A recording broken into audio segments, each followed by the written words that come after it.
जब हम खुद को परखते रहते हैं, खुद के क्रियाकलापों को परखते रहते हैं, खुद के क्रियाकलापों की, गतिविधियों की, आचरणों की, विचारों की परख करते रहते हैं, तो हमें इस बात का आभास होता रहता है कि हम किस ओर जा रहे हैं। धीरे धीरे ही इतने सारे बदलाव हो जाते हैं और हमें उसके परिणाम मिलते रहते हैं और अचानक भी मिल जाते हैं। ऐसी हालत में हमें अपनी पिछली जीवन शैली के बारे में सब कुछ पता होता है। तब हम उनके परिणामों को आसानी से स्वीकार कर सकेंगे, उन्हें आसानी से स्वीकार कर पाते हैं और उन परिणामों की स्वीकार्यता हमारे जीवन को प्रभावित करती है। हमें मालूम होता है कि हमने क्या किया है, तो हम मानसिक रूप से पहले से ही तैयार होते हैं, जिसके कारण जब परिणाम अचानक मिल जाते हैं तो हमें उनसे ढलने में आसानी होती है। आसानी से उन्हें हम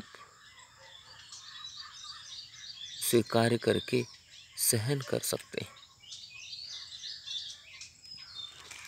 यदि हमने अच्छे कार्य किए हैं तो हमें पहले से ही अनुमान होता है कि हमें ऐसे परिणाम मिलेंगे, और जब परिणाम प्राप्त होते हैं तो हम उन्हें सहर्ष स्वीकार कर लेते हैं। यदि हमने गलत कार्य किए हैं तो हमें पूर्ण आभास होने लगता है पहले से ही कि हमें गलत परिणाम प्राप्त हो सकते हैं। ऐसे में यदि हम सुधार सकते हैं, सुधारने की कोशिश कर सकते हैं, करते हैं तो सुधार भी हो जाता है, और यदि नहीं सुधार किया तो गलत परिणाम मिलता ही है। फिर उसकी भी स्वीकार्यता की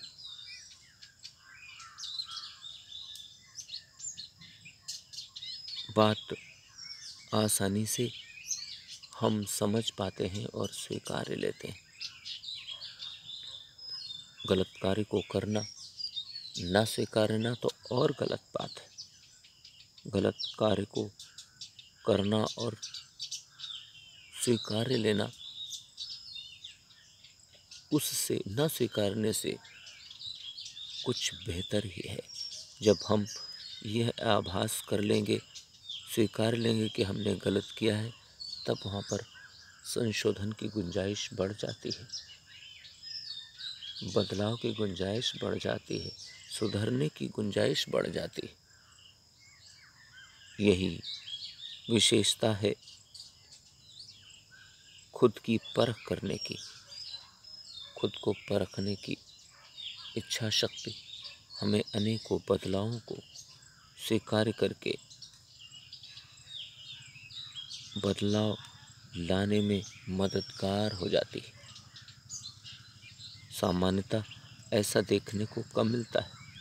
हम में से ही अधिकांश जन अपने क्रियाकलापों पर ध्यान नहीं देते, जांच नहीं करते, समझते नहीं हैं, और फिर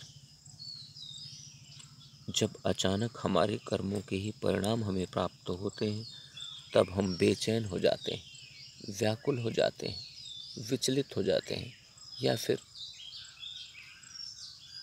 खुशी या प्रसन्नता के कारण अपने आप को संभाल ही नहीं पाते, या दुख के कारण अपने आप को संभाल ही नहीं पाते और विचलित हो उठते हैं।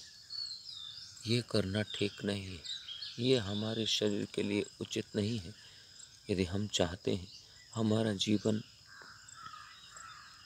उचित तरीके से आगे बढ़े, संतुलित तरीके से आगे बढ़े, समन्वित होकर आगे बढ़े, तो हमें अपनी सभी गतिविधियों को समझना होगा, परखना होगा, और धीरे धीरे स्वयं को मानसिक रूप से तैयार करना होगा कि हम जैसे कार्य कर रहे हैं, हमें वैसे ही परिणाम प्राप्त होंगे।